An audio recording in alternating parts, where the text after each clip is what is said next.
Without further ado, I'm about to introduce the next speaker, the first speaker, the person who's responsible for collaborating with Deluxe Version Magazine. She is the CEO of Your Signature Talk, where she helps people craft their speeches, where she helps people with their businesses, with their leadership skills, with their communication skills. Not only has she helped people get on the TEDx stage, but she's also helped people get on international conference stages. And she also has a warm heart.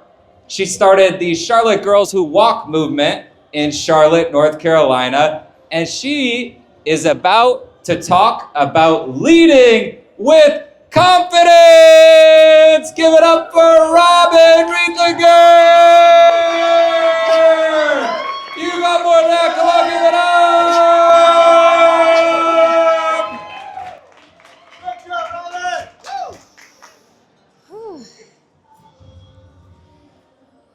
Be the change you wish to see in the world. Have you heard that quote before by Mahatma Gandhi? I remember thinking, I have the power to change the world. Why not? I see people suffering all the time. I see the problems the world has. All I have to do is wave my magic wand and the world will be a better place. Boy, was I wrong.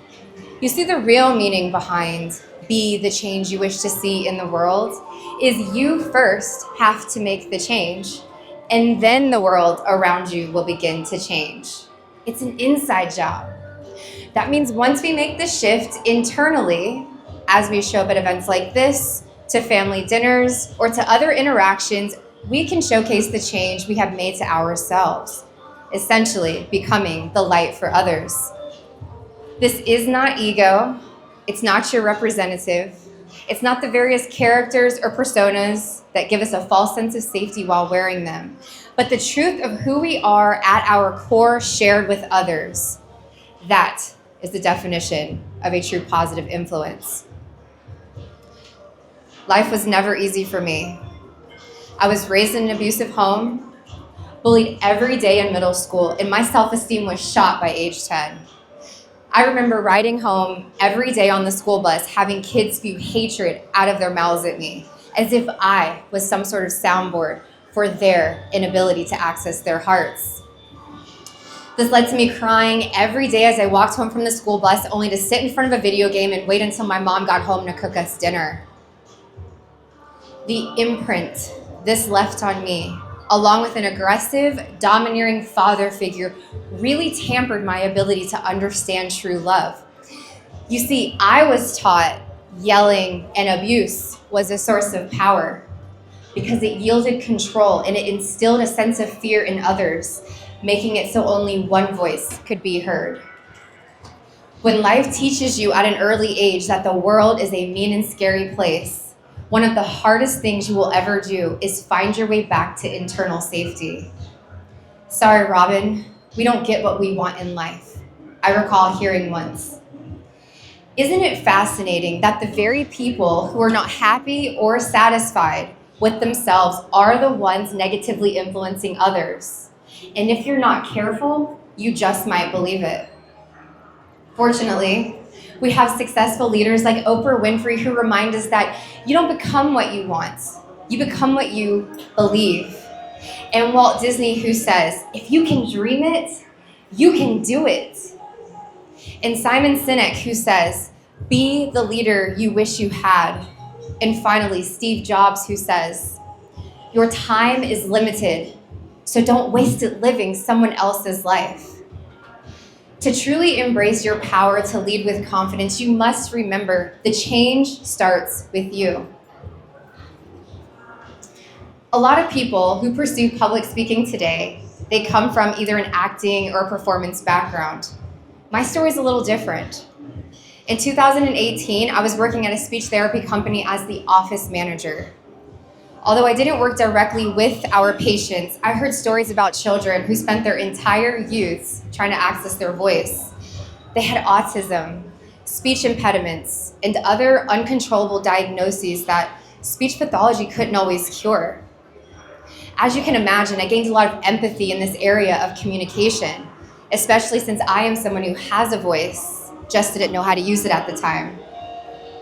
In addition to my day-to-day role as the office manager, I was also tasked with organizing our annual company events. This looked like setting up the conference room, preparing the presentations, and making sure the business owner had everything she needed to host a successful event. On one of the days that I was setting up the conference room, with nobody around and the lights turned off, I got this vision of myself speaking on stage. I was rehearsing a script. There were empty seats, and I was preparing for something big. Have you ever had that happen before? Have you ever received a glimpse at your future or at your future self? Yeah? The funny thing about a vision is if you don't use it, you lose it. Right? Am I right or am I right? Yeah. Okay, all right. There's a book that I highly recommend to all of you here today. It's called Big Magic. It's written by Elizabeth Gilbert. Have you heard of it before? Big Magic? No? She talks about how ideas are always floating around in the ethers. And every now and then, an idea or a vision, some of you here may call it a download, it comes to us.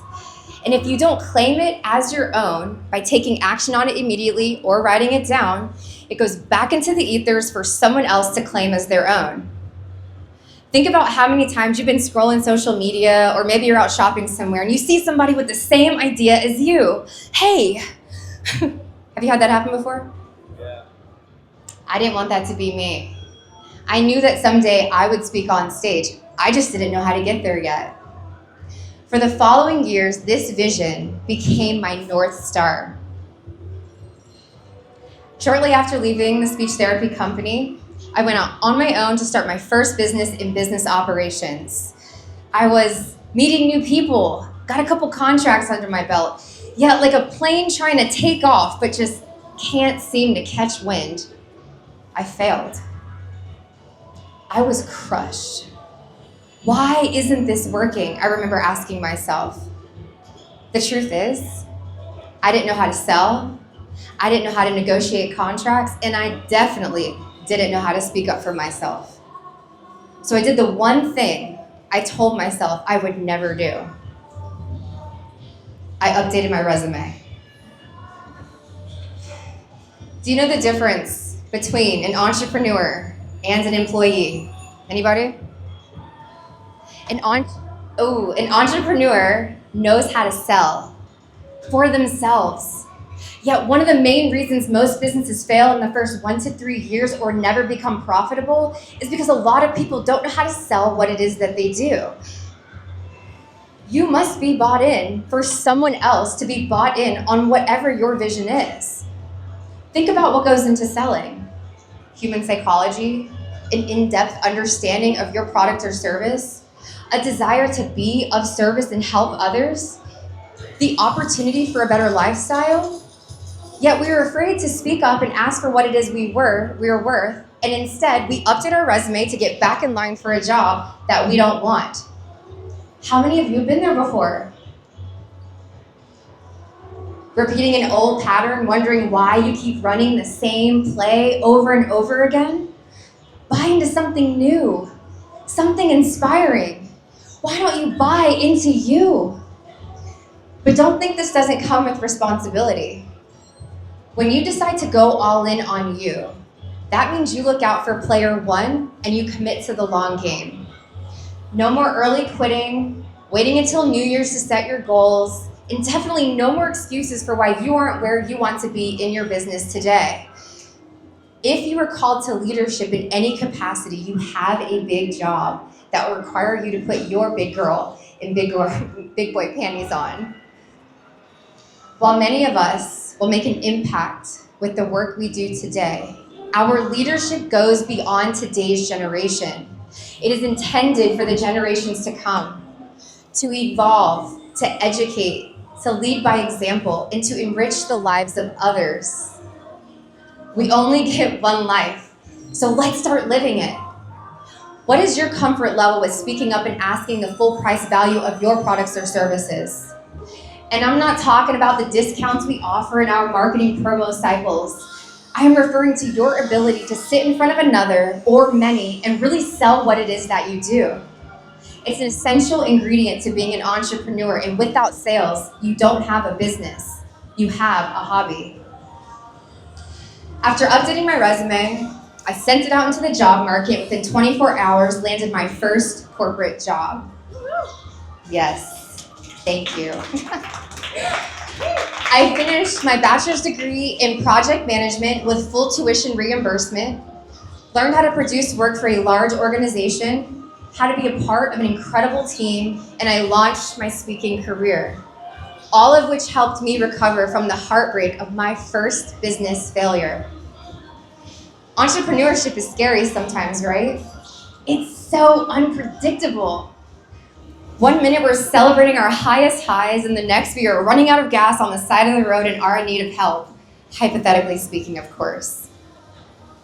We experience the adrenaline rush that comes with being an entrepreneur, similar to the adrenaline rush that we may experience when stepping into the spotlight. To speak on stage with confidence, it requires a certain level of self-mastery. Self, the spiritual embodiment of a living force, mastery. What do you think about that? Okay, thank you. Public speaking is both a talent and a skill.